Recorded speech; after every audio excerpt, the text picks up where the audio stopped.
नमस्कार मंडळी. सर्वप्रथम तुम्हा सर्वांना मकर संक्रांतीच्या खूप खूप शुभेच्छा. तिळगुळ घ्या गोड बोलाय तुम्हाला नाही म्हणायला पाहिजे, ते तात्यांना म्हणायला पाहिजे कारण ते काय इतके काय काय बोलतायत आता सध्या. पण आजचा व्हिडिओ जो आहे ना, तो भयंकर इम्पॉर्टंट आहे. का माहितीये? सप्टेंबर 2024 पासून आतापर्यंत म्हणा तर मार्केट ऑलमोस्ट फ्लॅट आहे. हार्डली काही रिटर्न दिलेलं आहे मार्केटनी. आणि जर तुम्ही तज्ञांना विचारलं तर सगळ्यांचं एक मत असेल याच्यावरती, की आत्ता one of the biggest triggers म्हणजे वन सर्व जी महत्व कारणं आहेत, ज्याच्यामुळे मार्केट आता वरती जाऊ नाही शकत आहे, त्यातलं one of the top reasons काय आहे? तर भारत आणि अमेरिकेची ट्रेड डील.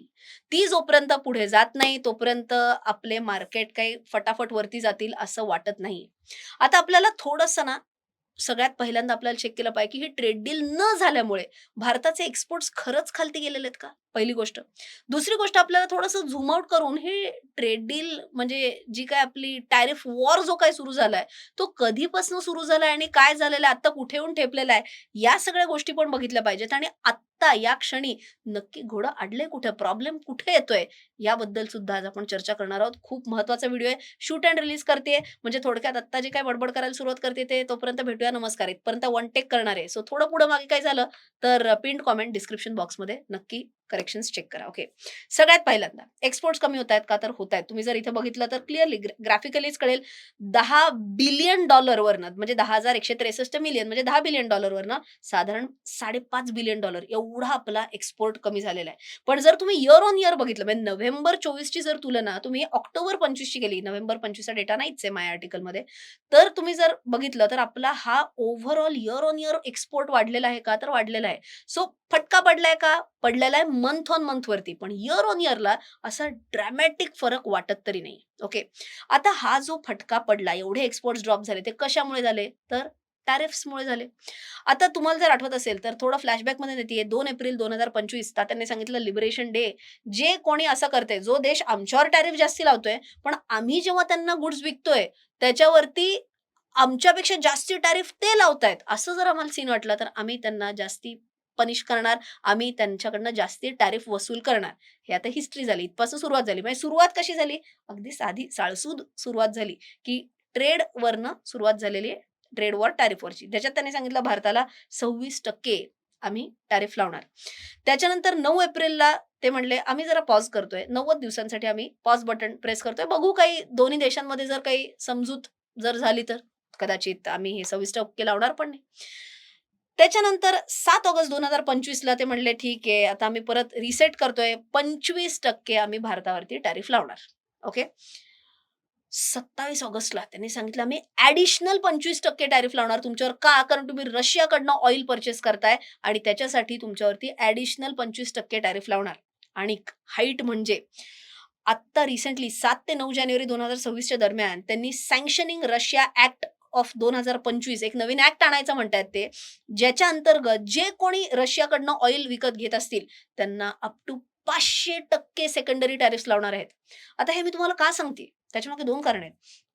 एक म्हणजे ही जेव्हा न्यूज आली मार्केटमध्ये, त्याच्यानंतर मार्केट बऱ्यापैकी खालती आलेलं आहे. आपण ऑल टाईम हाय हिट करत होतो, त्याच्यापासून बऱ्यापैकी मार्केट जवळ 500-600 पॉइंट खालती आलेलं आहे. आणि असं जेव्हा होतं ना, तेव्हा बरेच जण काही डेटा न वाचता, "अरे हो ना, आपणच नेमकं रशियाकडनं ऑइल विकत घेतोय. आपली स्ट्रॅटेजी चुकतेय. बाकी कोणी घेत नाही, आपणच का घेतोय?" असं म्हणून लोकं जरा इतरांवरती कही सुनी बातों विश्वास ठेवतात. सो म्हणून मी आज काय करणार आहे माहिती आहे का? तुम्हाला एक 3-4 न्यूज अशी तुम्हाला शेकडो न्यूज आर्टिकल्स दिसतील. त्यातली तुम्हाला एक 3-4 न्यूज आर्टिकल तुम्हाला दाखवते आणि बघा, तुम्हीच बघा, की कोण नक्की रशियाकडनं काय-काय पर्चेस करतंय. पण सगळ्यात आधी आपल्यावरती काय टीका काय होतीये ती तर बघू. टीका करणारे कोण? अर्थातच पहिली अमेरिका. अमेरिका म्हणते US accuses India US accuses India of profiteering from Russian oil during Ukraine war. ते म्हणतात की ह्या सगळ्या त्यांना भारताला काही घेणं देणंच नाही रशिया युक्रेन वॉरबद्दल. ते मधल्यामध्ये त्यांचं प्रॉफिट बघतायत असं अमेरिका आपल्यावरती टीका करते. युरोपियन युनियन काय म्हणते, आम्ही सँक्शन करणार, पनिश करणार 45 एंटिटीजला, 3 भारतीय फर्म्सला. कशासाठी? रशियन टाईज रशियाबरोबर तुम्ही ट्रेड करताय म्हणून. ओके, क्या बात है. ट्रम्पनी वॉर्निंग दिलेली आम्ही तुम्हाला हायर टॅरिफ्स लावू. जे आता तुम्हाला सांगितलं ना 500% वालं, की तुम्ही रशियाकडनं ऑइल पर्चेस करताय ना, आम्ही तुम्हाला हायर टॅरिफ्स लावणार आहेत. आणि हाईट म्हणजे हे अजून एक दिमित्रो म्हणून युक्रेनचे फॉरेन मिनिस्टर आहेत. ते तर म्हणतायत, "every barrel of Russian oil that India boys has Ukrainian blood." थोडक्यात काय आपणच आहोत की जे वॉर फंड करतायत आपल्या पैशावरती रशिया जे काय वॉर लढतंय ते चालू आहे असं या युक्रेनियन जे मिनिस्टर आहेत दिमित्रो त्यांचं हे मत आहे. ओके. आता मी म्हटलं असं न्यूज आर्टिकल्स वरती आपण विश्वास ठेवून हो, हो, असं होतं असं म्हणायचं का आपण बेस डेटामध्ये जाऊ. बेस डेटावरती जायलाच पाहिजे आपण. कोण नक्की रशियाकडनं फक्त आपणच रशियाकडनं ऑइल पर्चेस करतोय का? कारण न्यूज आर्टिकलवरनं तर असंच वाटतंय. आता मी म्हटलं आपले न्यूज आर्टिकल नको आता तर आपण बीबीसीच्या न्यूज आर्टिकलवरती जाऊयात. त्यांच्या न्यूज आर्टिकलवरतीच जाऊयात. आणि ह्या न्यूज आर्टिकलवरती एक कमाल डेटा सापडलेला आहे. काय? रशियाकडनं कोणते देश किती बिलियन डॉलरचं का काय किती विकत घेतायत रशियाकडनं आणि तुलनेने युक्रेनला किती मदत करतायत. गंमत बघा. हं. हा जो लाल पट्टा आहे ते आहे रशियन फॉसिल फ्युएल रेव्हेन्यू म्हणजे रशिया काय-काय विकतं? फक्त क्रूड ऑइल विकतं का? नाही. Crude oil, natural gas, coal हे सगळं मिळून फॉसिल फ्युएल झालं. ओके. फॉसिल फ्युएल हा थोडा मोठा शब्द आहे. फॉसिल फ्युएल विकून मिळणारा रेव्हेन्यू किती आहे? $939 बिलियन आणि अख्ख्या जगाने युक्रेनला मदत किती केली? $309 बिलियन. पण विलन भारत. नेटो स्टेट्स म्हणजे जे युक्रेनला जे मदत करायला बसलेले आहेत, त्यांनी रशियाकडनं जास्ती फॉसिल फ्युएल्स घेतलेले आहेत आणि त्यांना रेव्हेन्यू जास्ती जनरेट करून दिलेला आहे. आणि मदत मात्र युक्रेनला किती केली? $236 बिलियन आणि आरोप कोणावर? भारतावरती. ओके. सँक्शनिंग स्टेट्सचं पण झालं, ईयूचं पण झालं. आता मी जेव्हा हे सगळं बघितलं म्हणलं, "अरे, ह्यांनी कुठनं हा डेटा घेतला?" त्यांनी घेतला centre for research on energy and clean air CREA ही एक इंडिपेंडंट रिसर्च संस्था आहे. ओके. म्हटलं आता ह्यांच्या वेबसाईटवरती पण जाऊन बघूयात. आता जर तुम्ही इथे बघितलंय बघा तुम्हाला दिसेल क्रिएटेड बाय CREA त्यांची वेबसाईट आहे. ओके. CREAची.